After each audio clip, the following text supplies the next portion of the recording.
Welcome to Library at Home with Miss Carolyn from the Town Hall Library. Today we will be finishing the end of Alice in Wonderland by Lewis Carroll. I hope you've enjoyed the story so far. It's been very unusual, hasn't it? Chapter 10, Alice's Evidence. Here, cried Alice. She jumped up in such a hurry that she tipped over the jury box, upsetting all the jurymen onto the heads of the crowd below.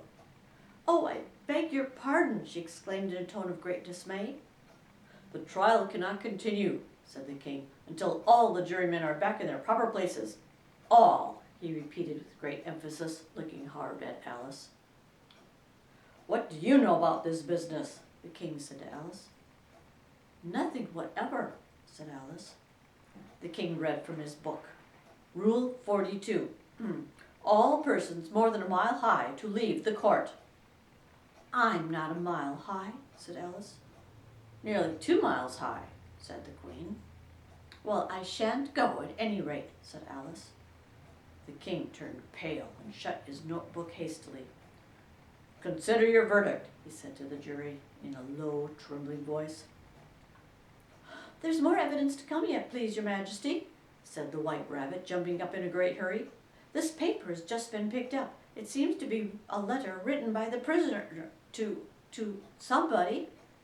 He unfolded the paper as he spoke and added, "It isn't a letter after all. It's a set of verses."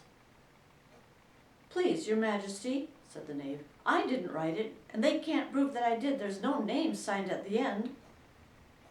"Well, you must have meant some mischief, or else you'd have signed your name like an honest man," said the king. There was a general clapping of hands at this. "Read them," he added, turning to the white rabbit. There was a dead silence in the court whilst the rabbit read out the verses. "Ah, that's the most important piece of evidence we've heard yet," said the king. "I don't believe there's an atom of meaning in it," said Alice. "Well, if there's no meaning in it," said the king, "that saves a world of trouble, you know, as we needn't try to find any. Let the jury consider their verdict." "No, no," said the queen. "Sentence first, verdict afterwards." "Stuff and nonsense," said Alice loudly. "The idea of having the sentence first." "Hold your tongue," said the queen, turning purple. "I won't," said Alice. "Off with her head," the queen shouted at the top of her voice, and nobody moved. "Who cares for you?" said Alice, as she had grown to her full size by this time. "You're nothing but a pack of cards." And at this, the whole pack rose up in the air and came flying down upon her, and she gave a little scream, half of fright, half of anger, and tried to beat them off, and found herself lying on the bank, with her head in the lap of her sister, who was gently brushing away some dead leaves that had fluttered down from the trees upon her face. "Wake up, Alice dear," said her sister. "Why, what a long sleep you've had." "Oh, I've had such a curious dream," said Alice, and she told her sister, as well as she could remember them, all of these strange adventures of hers that you've just been reading about. Alice got up and ran off, thinking while she ran, as well she might, what a wonderful dream it had been.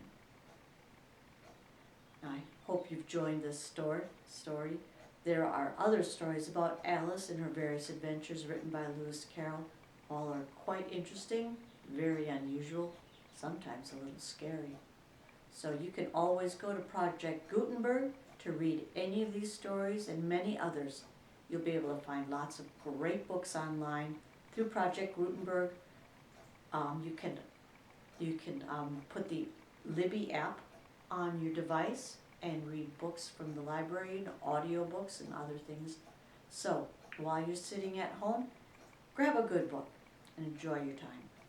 Goodbye for now from Miss Carolyn from the Town Hall Library.